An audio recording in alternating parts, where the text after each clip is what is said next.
Welcome to another episode of Driving to the Res with your favorite hosts. It's making me laugh. Larry and Inelia. Inelia. Yeah, hi. Hi, honey. Hi, honey. I know why you're here. Do you? Kind of, yeah. Yeah, I'm pretty sure I do, yes. You have said it, I think 1,000 times, maybe more. Yes, yes. But I know why you're here. Do you? It's the newsletter, so I do know why I'm here. Oh, good. Let's see what the newsletter says. The newsletter is, I know why you are here. Do you? I think they got the title by now. Well, the question is relevant, you know? Mm-hmm. It is, because... Mm-hmm. What? Wait. What? Because here's the thing. Remember. You have a prime purpose. Yes. If you don't remember your prime purpose, remember it. Yes. We have a sigil to help you remember. Mm-hmm. We have it written and said many times. Mm-hmm. We did a podcast like 3 or 4 or 5 in a row mm-hmm. to help cement in prime purpose. Mm-hmm. Yeah, right. So you should know it by now. You should know it by now. I'm going to start reading our newsletter. Okay. Well, your newsletter. I didn't write this one. I didn't have it. I didn't even autocorrect it. Oh my goodness. Okay, honey, you read the line. Start it. Why, you don't have your glasses on? I'm nervous. Oh, you're nervous? Yeah. Okay, hand it over. You were born at this time in the world, and what a confusing upside-down time it is, for one and only one reason. Do you know what that reason is? Why it's upside down world? No. Why you were born. Why we were born at this time on this world? Yes. In a confusing upside down time? Yes. No, why? Tell me. To embody the high-frequency paradigm. Really? Yeah. Are you sure it isn't all those other things? I am pretty sure. All right. What other things? Can you tell me what other things? Like painting the wall, cutting the grass, raising kids, having a job, making a lot of money, not finding making a lot of money, finding your soulmate, changing your soulmate. Fire, whatever the fire one is. Yeah. Fire your soulmate. Yeah, the flame, true flame, finding your true flame, reuniting your soul with its lost fragments. Oh my Searching the planet, always searching for that one thing. Yes. Yeah, it's not that? No, none of that. Are you sure? 100% sure. Okay, so what is it? To embody the high-frequency paradigm. Little FYI. Yes. The very first thing that I did when I was asked to go public in 2010, the very, very first thing that I did tell. was I created a video. I remember that video. You know that video? I watched it. I was like, oh, really? So disappointed. That's what it is. I was really disappointed, honey. Because I was watching it. I know it's because I had a lot of other prime purposes in mind. Oh, what did you think it was going to be? There's 2012 or 20 whatever. And there was lots of channels that telling me this and that and the others. And there was this Merkaba thing. I had to make a ship. Yes. Otherwise, I was going to left behind. I guess you didn't do your ship, honey. I did my ship, honey. You did? Yes. Oh, I'm sorry to hear that. It was a nice ship. Don't laugh at me. I'm not laughing at you.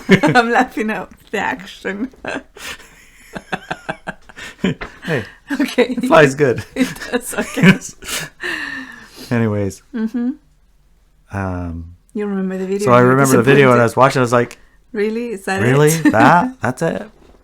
And my Merkaba ship was fine within that structure of experience. So I was like, okay, I can have it.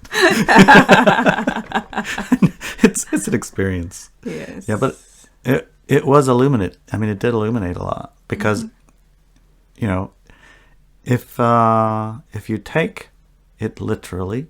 Which it was. It's literally, this is the reason you came here. This is why people are here. This is what you're here for. Mm-hmm. It relieves some of the, I guess we'd call it pressure to be the thing that you think you're supposed to be or you're supposed to be doing because you have this very important job and it's, Yes. all that. And that relieves some of that pressure, which is used in a sense to manipulate you. Definitely Right. used to manipulate you, yes. Yeah. So excellent video. Maybe we'll have a link to it. I don't know. Does it still exist? Oh, yeah. Yeah, it's right there. Wow. The Inelia Benz channel on YouTube. They haven't deleted that one. That's no strikes on that one. That's handy. That's very handy, yes. Yeah. So we'll put a link to it. You got to check it out. If you haven't seen it, go watch it. Yeah. That was in when? 20-something? 2010. 10, yeah. Well, in order to embody the high-frequency paradigm, you need the following. You need to figure out what high frequency means. Okay, give us your description of what high frequency means, honey. High frequency means, to me, supportive instead of destructive. Supportive. I think supportive is the best. Well, that word can even be taken a little bit sideways. Supportive can be turned into victim stuff. Yeah. Supportive And codependency. and codependency, et cetera, et cetera. So high frequency, well, clearly it's connected to, it's like one of those prime. Go for it. Go on, say it. When you watch that very first video, the reason you came to this planet, Yes. you read this reason, well, to embody the high frequency paradigm, you gather in your prime purpose. Your prime purpose is to be that high frequency that you are. Just you, the you that you are. You were born that way. That's what you were born as. Yes. Minus the programs that were jumped on you to, That you make it absorbed. possible for you to continue to exist in the light dark world. Right, to have those experiences by choice. To have those experiences by choice. Conscious and unconscious choices. Right. So minus those, that thing that you actually are is high frequency. Yes. And that high frequency expressed back to you through you expressing it out back and forth, back and forth. Yes. So high frequency means to be that thing, that self, that frequency that you are, that you came with. Yeah. Yeah, because all other words, all other ways of saying it, all begin to just invite in separation Right. and other programs that are based on that to go to the wrong places. Right. Kind of a maze. So high frequency is what you are, Yep. Your core essence. your core essence. Okay. Your natural self, actually. Your natural it's not self. That, it's not that deep down either. It's not right that up hard there. to tap into. No. That's what it is.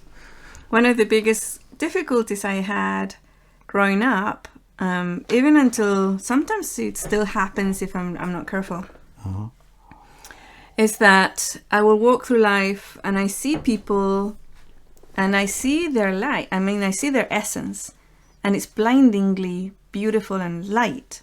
So then I talk to them and I always get shocked at the low frequency stuff they're playing with because I don't see those layers, right? And then I have to understand, and I remember as a young woman, or even teenager, I had to learn that, wait, that's not what they are. There's more to them than just that light. There's other things. And that light is actually not even visible to most people. It's actually layered up with other things. And that's when I got into trouble because I wanted to understand what those other things were, right? Yeah. Ooh. And the low frequency paradigm players delivered. Yes, I will explain this to you. Yes, through experience. Yes. But it was a learning process, and sometimes, I was born in a big city and I grew up in big cities. I mostly lived in big cities most of my life. Not all of my life, but I lived in the country as well. But mostly, and we definitely don't now. But so for me, the city was the norm. I was very comfortable in a city, not energetically, but at a street smarts level. And I started learning. I had to learn to walk down the street and be able to. And somebody taught me how to turn down the psychic noise. In other words, everybody's thoughts. I could hear them, literally hear them. And also turn down what they actually are, that beautiful, amazing, bright light. I would say the great majority of people are like that. I only saw one that was the opposite. It was like a pit of darkness. I was like, whoa, this person is from a different source, it's evil. Anyways, the majority of humans are that bright, bright light. And I had to tone it down to see where they were coming from, their reality of what they were, right? And it's all like pretend, but for them it's very, very real. So I had to learn that and then function from that level. So often when somebody first speaks to me, I kind of look at them because I see all this bright light and I'm thinking, okay, so what are we talking about here? I'm having troubles, having troubles communicating with my mom. Oh, that level. And I know what level to speak to them at, right? Because otherwise I really literally don't know, because the high frequency is what they are, right? It's just that the low and the light dark paradigm, and then most people today, I mean, have been born and still are being born into the light dark paradigm. They purposely put in all these things and layers and things to be able to have that type of experience, and also coming in to this light dark paradigm, most individuals came here to make the transition and make that bridge. The individuals who are listening, and that means that they had to understand it like I needed to understand it, right? Because otherwise it's like nonsense. It doesn't make any difference. And you look at people going to war and you go, and you just don't get it, right? So you need to understand it and such. Of all the people that I have ever met, I've only met one person in my entire life who hadn't put in layers of light dark. He was just pure light and expressed as pure light. And we met him in John's Land at the Res, when, the surfers. Do you remember that boy? Yeah, you remember which one I'm talking about? I have a vaguely remember of it, yes. So there was this boy, I mean, he must have been, 21 or something like that. And he came out of the van and I looked at him, and of course I saw that pure light as everything. But then when I did my little mechanics to be able to see what kind of layers they have on, nothing. And I was looking at him, and then he came up to me and started speaking to me from the light. And he was fully connected. He full on connected, no drugs, no alcohol, no messed up anything, no dark or low frequency programming at all. It was pure. He was pure light. And he was so happy and, connected full on, without any type of yicky yuckies or anything. It was amazing. I could have stood there just looking listening at him and listening watching, to him for hours. But we were in the middle of going somewhere, so we had to leave. And I remember thinking, oh man, I wish I'd taken his number or something, because I really wanted to talk to him again and just have the experience of being around him. This beautiful, beautiful being, this young boy, and he's so nice. But we didn't, and we just walked away. Well, we know where he hangs out. That's true. I don't know just if he's keep your eyes out. Back. Remember his van. So that was the only person. I mean, I had the one person that was pure darkness, and that one was when I was in my late 20s. I was in my late 20s, and I was in Chile, and I was on a bus going from one city to another, which is quite common over there to take a bus between cities. They're actually really nice buses with a waiter and everything that, brings you drinks and snacks and things. It's very, very nice. So I was on one of those buses, and there was a traffic jam. So we stopped, and on the side of the highway, or in the middle, I can't remember where, there were these men on horses, and it must have been on the side of the highway. And I felt something really kind of itching, impinging in my energy field that was weird and not good. And I look over, And I see this man on a horse, and he was beating up the horse, obviously, as evil people do. But he wasn't that, because I've seen plenty of people trying to control a horse when it's going, and he looks a little bit violent, you know? A lot. But this guy, and I looked at him, and I saw that pit of, kind of like a bit of darkness, you know? And it was pure evil.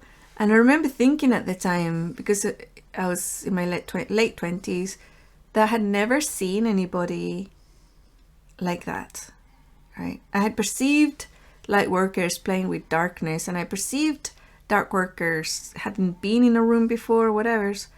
And I looked at him, and he trying to control his horse and everything, and other people around as well.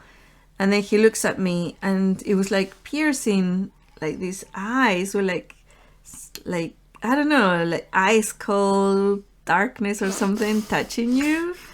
And as we were looking at each other, because to me it was curiosity, I wasn't scared or anything, it was just pure curiosity. It's like, ooh, wow, look at that guy. So I was like staring at him, you know, and he was trying to control his horse, and his horse would not. He got even worse, right? Mm-hmm. And he kind of looked away a little bit, and the bus took off. And I was like trying to look at it, and he was gone, right? So it's like orchestrated for me to perceive it, see it, but not have any type of connection. Yeah. And for him not being able to do anything, because the horse was going like bronco, right? At that point. So he's purely preoccupied. Yes, yeah. So it's like the pure essence and who you are in this high frequency paradigm, because we're talking to high frequency individuals from high frequency source. That's what that is, right? But if we were talking to people that like that man, then it would be the low frequency paradigm they come here to embody, right? Right. Not even like dark, just dark. Just dark, yeah. Yeah. Yeah. Okay, next. In order to embody the high frequency paradigm, you also need to know what a paradigm is. All right. Give us more words. Yes. Give us your definition of paradigm. Well, when you are and you're walking down the road, and you see a bee flying to you, and you think, oh no, it's going to sting me, and I'm probably going to get an allergic reaction and die. Right. That's a paradigm. In another paradigm, you see this bee swing. You look at it and you go, oh, he's off collecting little pollens to go feed his baby, her baby, babies, and make a little bit of honey so I can have honey in my tea tonight. How nice. That's a different paradigm. The paradigm is the structure via which you live in, the structure of reality you live in. Yes. It's all related to your set point. Definitely. Yeah. Your set point for how you see things and how you interact with them and what interactions they give you in return. In other words, what they are reflecting back to you. You're out and they're reflecting to you. What experiences are you co-creating? What experiences do you have together? The bee doesn't remove over there, and it's not a part of the paradigm where it comes over and stings you. You have PSP, whatever, you know. You don't have that. You need an EpiPen too. You don't need an EpiPen in that world because the bees don't do that. Right. What if it stings you anyways? Well, it won't. But if it does, you won't get an allergic reaction. You're definitely not getting an allergic reaction. Or if you do, and the stinger will probably miss you. And if you do, it just happens that somebody with an EpiPen in their pocket was walking past you and can inject you. Sure. Because it's all supportive, right?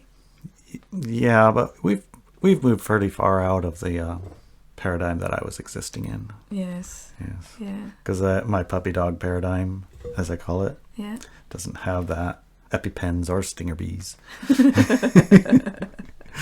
But there is a intermediate puppy paradigm that does have stinger bees, where you have to be cautious of it because some bees didn't get the memo. Right. Yes. And it also has those EpiPen people who are ready for everything, called Semper Paratus and the Coast Guardies. Oh, really? Always ready. Oh, yes. So, there's a paradigm of almost puppy. Yeah. Puppy kitten. Because, don't want to kick out the kitty people from the puppy paradigm. Kitty paradigm is fine. Yeah. Anyway, So that's my definition of what a paradigm is. Good. What occurs in that reality. Yes. The experience palette that you have to pick from. Yep. How about you? I agree 100% actually. Okay. For more reasons than what you've explained. And the other reasons are that nothing can happen to us without our agreement. And we are, like you just said, continuously creating our own reality.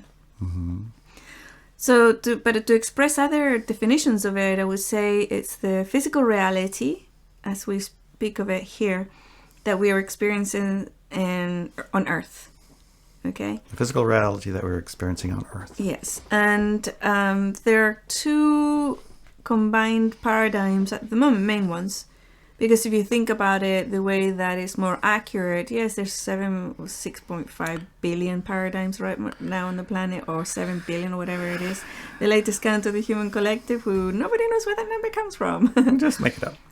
So it could be that's right, but also there's agreed upon paradigms that dictate the physical experience per se, right? So which physical experience are we on right now? And we are kind of combining both. And when people ask me, how is the split going and how is the embodiment of the new paradigm going?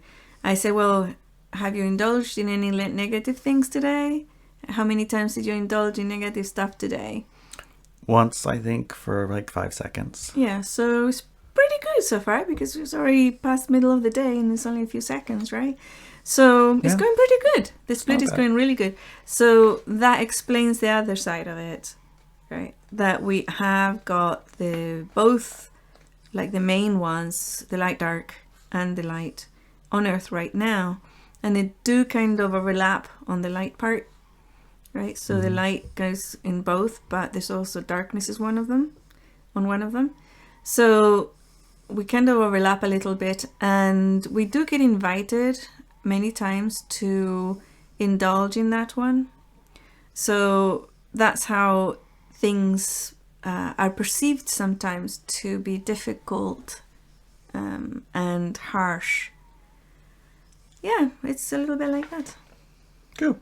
Well, that kind of segues right into the next bullet point, which is become aware that you are a permanent and non-stop creator of reality.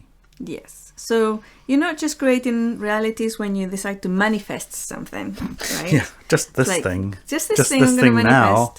Yeah. I'm going to manifest $1 million. I'm going to manifest a nice car. I'm going to manifest a soulmate. I'm going to manifest a great job. I'm going to manifest a beautiful meal or a cup of tea. I'm going to manifest husband or a wife. I'm going to manifest some babies. I'm going to manifest some puppy dogs. You know, I'm going to manifest all these things. It's not, people understand that as manifesting, but actually every single moment, whether you're awake or asleep, you're manifesting reality. Like literally, you're manifesting reality. You're already doing it. You're co-creating it, not by yourself, which is sometimes can be misunderstood for either one, that you're doing it by yourself. You're manifesting $1 million by yourself, or you're manifesting continuously this world by yourself. No, because we do have manifestors, buddies, right? Allies and the opposite of allies. Yes. The inverse of allies. Yes, the inverse of allies. So co-creators. We have co-creators, whether they're positive or negative or whatever's. We have co-creators. And that goes into the next one. The next bullet point is realize that you don't create alone. You have co-creators, allies, and buddies. Yes. I must have been able to read that allies and buddies thing through my lips or something because Oh, you prepared really well, right? It wasn't because that. No. You didn't prepare today? No, I like to be right off my cuff. This is it. Oh, this is it. Not rehearsed. It's not planned. It's not. This is the structure that we got. We found a structure that I really like. works. It helps focus Keeps things. us focused. Keeps us focused on the high frequency stuff because so much of the world has low frequency invitations. Occasionally, it pops in to like be talked about a lot, and that seems to be the wrong path. For embodying the high frequency paradigm. Yes. Seems to be maybe counterproductive to some degree. So, yes. Prepared, yes and no. Prepared, yes. and no. Prepared, yes and no. Prepared, but not rehearsed. And I think that in a sense, rehearsed realities are like cotton candy fluff, Yeah. And real realities that happen as you're happening have some kind of an authenticity that it feels what I want to be, Plus, you'd like surprises, right? Well, you know that. Remember when I looked at... I mean, I spent so long with that. Oh my gosh, you have to tell the story again. You have to tell the story. I heard about this thing called your Akashic Records. Yes. Sometime around 2010 or 2011-ish. And I was like, what is that? So I started looking it up. I was like, the classes, courses. Oh my God, that's so cool. I want to look at mine. Yes. So I try to get somebody to read mine because, the first easiest way is just get somebody else to go look. Right. And everyone I went to go ask, guess what they said? Can't see it? Can't see it. I don't know what's wrong. What's going on? I always see it, but yours is like... Invisible. You don't have one or something? I don't know what's going on. It's like... That sucks. Okay, I'll try a different person. Maybe they can see. Yes. And that didn't work. Anybody I could pay. And so I asked people who I had been traveling with. And they looked. I was like, oh yeah, I could see it fine. So what is there? Can't tell you. What do you mean can't tell me? In other words, they didn't see it. No, they didn't see it. They were just saying. Yes, they just pretending. I saw it just fine, but I can't tell you. I can't tell you. No. It's like, all right, I'll do it myself then. So you took a class. So I took classes and courses, and I did the meditations and sat and did and looked, and I found it. I was like, oh, I found it. And it was this beautiful thing, And in my mind's eye, I had imagined it and embodied it as a book that I could open and access. And so I opened this finally. I mean, it's beautiful. It's gold on the outside, red, leathery kind of middle with up embossed. It's really beautiful. It has a latch. Nice. A latch with a lock, you can clutch it on, clutch it off. Then you open it up, and it's basically like the most amazing story that I could ever read in my whole life. Of course, you know how nice and interesting I am. Oh, yes. Unfortunately, had one problem. What was the problem? It's written in Chinese. Do you speak Chinese, darling? So I'm looking at this book, and I'm going, what? Now, somehow or other, in my Akashic meditation imagery visualization, I need to find somebody who speaks Chinese and can translate, bring them here too. I was like, God, forget it. I'm done. I'm not gonna look. Fine. Oh my God. And then I think I remember asking you, because there was a point in time where I actually had the opportunity to ask you questions, and back then it was no small task to get a hold of you and be able to ask you a question. Yeah, you had to I do was it during very class unavailable, and we did an event for the Global Ascension Center up in the corner. Yep, that's. And I remember I was taking a walk and I was going towards a restaurant to have some lunch. Yep, I remember. And for some bizarre reason, I was able to actually be on my own. Alone. I saw you were walking by yourself. Yeah, that was very unusual. Yeah. And I saw you, we waved, and you came up to me and says, hey, can I ask you a question? And I said, well, it's my lunchtime, so if you buy me lunch... Yep, if you buy me lunch, you buy me lunch, I'll answer your question. And you said, sure, come over. So you bought me lunch. It was very scary to approach you in the first place. Yeah, I can imagine, yeah. Yep, I bought you lunch. Yeah. And then I bought me lunch too. And then you went to go ask us, no, let's eat first, and then you can ask me the question. Jesus. So you had to wait. So after we finished eating, it says, all right, now we're ready. Actually, you began eating, and then I started telling a story. I never actually got a bite of my lunch. Remember? Yeah, I know, yeah. But I we were couldn't eating. You were eating. You couldn't eat, I but couldn't I eat. could. And anyways, after I finished, then he said, okay, go for it. What's your question?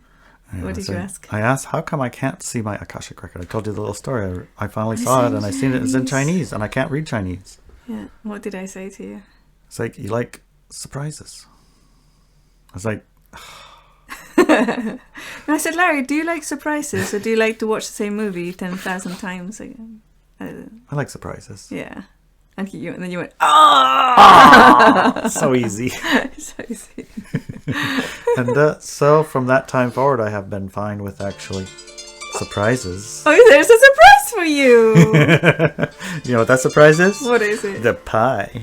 I'm going to take the pie out. You can read the next button. All right. So Larry's going to go and deal with the apple pie because we're celebrating Dan's birthday today. And let's have a look at the next one. Realize that you don't create alone. You have co-creators, allies, and buddies. See? Ooh, the next one. See that you are extremely powerful. All right. This is really important, and we're going to wait for the more discussion when Larry gets back. But basically, in this definition, power is the ability to do. And everybody who's born on Earth is extremely powerful. And also, in this context, power is chi. Okay, so energy. And we're going to have a look at what happens if you don't become aware of this power or don't take hold of it. Oh my goodness, and there's another surprise. Okay, this time I'll have to switch it off, so I'm going to pause and come back. All right, we're back. For them it was instant. We were looking at... Oh yes, you're back. We were looking at powerful.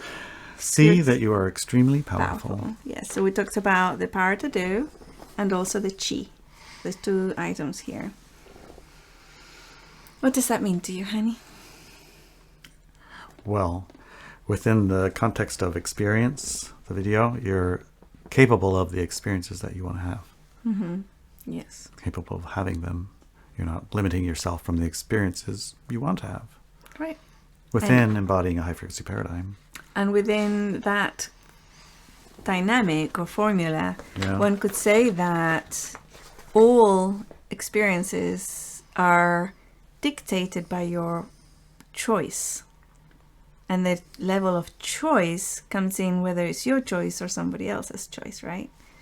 Next button point, yes. Yes. Know that if you don't take ownership of that power, that you are extremely powerful, if you don't own that power and use it, others will. Yes. They'll do it for you. Yep. And not necessarily with so positive or wonderful consequences, Mm-hmm. because most people that want to use power over you or use your power are probably not using your power for you. Right. And usually it's individuals who have power over others' energies, which is actually the dark paradigm, right? Yes. So if you want to embody the high frequency paradigm, you're probably going to need to claim your power. Absolutely. Most necessarily. You have to. It's not even a choice. And not doing it is feeding the beast. Yes. Yes. Yeah. Even if you think you're just being nice, you're just feeding the beast.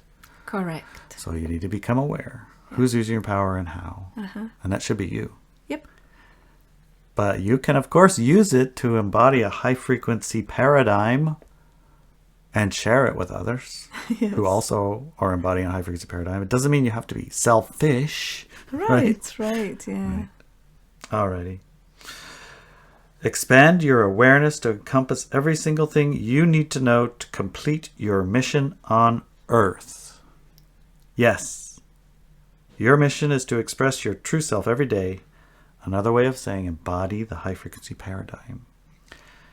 Was that too many words? You say it, honey. Oh my goodness. By the time you get done with it, it's sieved through. Expand your awareness. Expand your awareness. What does that mean? It means, well, normally, like an narrow average band reality, yes, focused narrowly-ish on the things that are right here in front of your face. Yes. Like, it's cold and I need to make this environment warmer. Yes. Oh, there's my dog, doesn't need fed. There's narrow, focused awarenesses. Or a screen in front of your face. Facebook on your screen. Yes. You're very narrow, right? Well, even the screen is small. Yeah. But it's good to scroll. It's good exercise. Even your focus, attention on a television. You're exercising your finger. Yes, it's exercise. Exercising your finger. Mm-hmm. Okay. Or your thumb, usually. Yeah. Yeah. That's narrower Yeah. Expanded awareness is where sometimes people use meditations. Yeah. You can stop focusing on all the little things and start focusing on your breath and allow that to like go in and out and out. And pretty soon that other thing allows your awareness to expand. So, I mean, sometimes more inputs come in, but the kind of point is that now you've already moved to expansions. Right. Now you're not focused on the little things. So that's a way expanded of doing it. from narrow awareness. Yeah. Right. Time proven. And then what about having a discussion with other high frequency people? Almost always that'll help. Yeah. Well, almost always. Right. Almost. Except for it's Fred and me, and then it'll be sailboats. And then we'll get a little narrower on the sailboats. But yeah, mostly always. That's hilarious. Yes. Okay, expand your awareness to encompass every single thing you need to know Yeah. to complete your mission on Earth. Whoa. Well, when you say it that way, then as you expand your awareness, you don't just sit in your expanded awareness. Your expanded awareness is used to do something. Mm-hmm. Yeah. Not just wallow in honest. We're here to do something. Your expanded awareness is a skill, ability, tool, whatever, to bring about the thing that you're here to do. Which is to embody. To embody the high-frequency paradigm. Right. Got it. Right. Yeah, that's It's so easy when you say it that way. Yep. Okay. Right. And guess what? It's at Dan's birthday? You're not alone. No, we're not alone. I can hear humps out there. They're eating birthday cakes without us. We're presently gathering a minimum of 2 million individuals 2 from million? around the world Okay. that have the same precise mission on Earth. So that all connect with each other and do the next item you came here to do. What's the next item you came here to do? Co-create the beautiful experience we can have here on Earth. Imagine 2 million people who get you and support you. Yep. That's us. That reminds me Oh, it does? of the little substack we listened to, this Eisenstein one this morning, where he went to the farmers convention. Yeah. And he met a bunch of farmers. Yes. And he kind of had his little special. He had his special on his sleeve a tiny bit. Yes. Not a lot, but he's at the farmers convention. Everybody's wearing their cowboy hats and their cowboy boots and their vests, and he's gonna come showing up in his bare feet. bare feet. Right. Now I do that too. But you don't have awareness of it. You don't think I don't. about what I don't other even people know. might I think. forgot. Yeah, right. Yeah. I forget that I don't have shoes on sometimes. It's not like I go right. everywhere with no shoes, No, but that's true. I tend to do it as a thing. And I don't know if he was intentionally doing it to see if he could get a rise out of anybody, but he did mention it. I had it, and I was worried that I might be offending people. Mm-hmm, he did, yeah. So he did have attention on it. But what it brought was, positive attention. my CrossFit teacher, he goes barefoot too. He said grounding's a really important part of life. Yeah. You know, it's very supportive There's a of your cowboy. life. He would describe And the it's a cowboy, right? with his boots and his His boots and his hat, his chaw. Yeah. He might not have his chaw in, but you know, he's definitely a cowboy. And by stereotype, you wouldn't think. I mean, he would be judgmental and be whatever conservative. And you wouldn't think or that whatever. he was in a CrossFit class. CrossFit class with a barefoot teacher. No. Right. So it's kind of nice, isn't it? So but reflects back to you. It reflects back to you, right, right. I mean, he was embodying his high-frequency paradigm. He was. Yeah, definitely He had was. carried a little bit with him, but he got a reminder. It was reflected back and say, hey, it's good, man. Yeah. I got your bare feet. I understand. Yeah. That's a good idea. Really good. You really should do that. That's really good. I would do that too, but you know. I like my boots. I got to wear my costume because it's all us cowboys here today right now. We're not at CrossFit. Or whatever, you know. Yeah. You're allowed. You're allowed to wear your cowboy boots if you want to. Yeah. And admired. And admire them and admire each other's cowboy boots as part of your watch the video experience. Yeah. And it's part of communication. And communication, yeah. Because honestly, in that world, your boots tell a lot about you. They do. Are you Indeed. actually riding a horse? Mm-hmm. I can tell Can because tell I by the can boots. see your boots. What are you doing with those boots? Are they handmade boots or bought at a store? Are these boots for... these boots for walking, or are these boots for riding, or are these boots for showing, or are these boots for doing? There's lots of things. Communications, right? Yeah, absolutely. Right. Anyway, that was quite fun. And if you have a chance, I would recommend you listen to that little blurb. It was a pretty nice essay. Yeah. We'll put the link in. Yeah, one thing to be aware of is at some point there brings in a little bit of energy, like everybody needs to be this way. And we have to be patient for everybody to get to that. Right. And that point of view is the one that hasn't realized there is a split. Right. But also, if you take it further, it also imagines that the light paradigm, everybody's going to be walking around bare feet, with bare feet, which it isn't that. Right. I often say we're all very different. We have the same value, but we're all very different, and that's good. It's good to be different. It's good to be different, to have variety. Yeah, definitely. Yeah, absolutely. All to embody the high-frequency paradigm but within also, our because it's one paradigm. it's one of the tenets of expansion of awareness. If everybody was the same, the awareness would be very small because it was all the same. Everybody's thinking the same. Yes. But because we're all different, our awareness expands into differentness. Yes, right? yes. So that's an expansion. Right. And having said that, there's nothing wrong with focus. No. There's nothing wrong with expansion. No. And one doesn't mean the other is no good. Right, right. But they all have purpose. They do, and they have their time. Time and place and use. Yeah. Right. And it's very similar from that sentence. It's very similar for when I say step out of the I, me, and myself into the we, us, and ourselves. But doing it in a way that you can go back to the I, me, and myself when necessary, and go into the we, us, and ourselves when necessary. Or flowing in that high frequency energy. We flow in and out of those two very seamlessly because this is the physical universe. And no matter how in oneness you are, guess what? You have an individual body, right? You have two eyes. You have two arms and hands and whatever. So you're human, right? You're human, yeah. You're human. And that means you do have your body is different to the body of your neighbor or the person sitting next to you. They're different bodies. Same but different. So oneness, yes, you are all of those bodies, but guess what? You only have one in your field that you experience from. Yes. Right? Right. You can do the energy of stepping into somebody else's shoes, but then you always go back to your own shoes. Or in the case of Charles, no shoes. No shoes. Yes. Oh, honey, you're funny. You too. Love you. Love you too. Do you feel complete, honey? Yes, I think so. Yes. And the party's happening in the background, so we're leaving now. See you guys later. Yep. See you later. Oh, okay. Before we go, we have to tell you about there's something very important tomorrow. Very important. So there are 3 classes that I would say are the most important classes that we've released since 2010. One of them is the Ascension 101 course.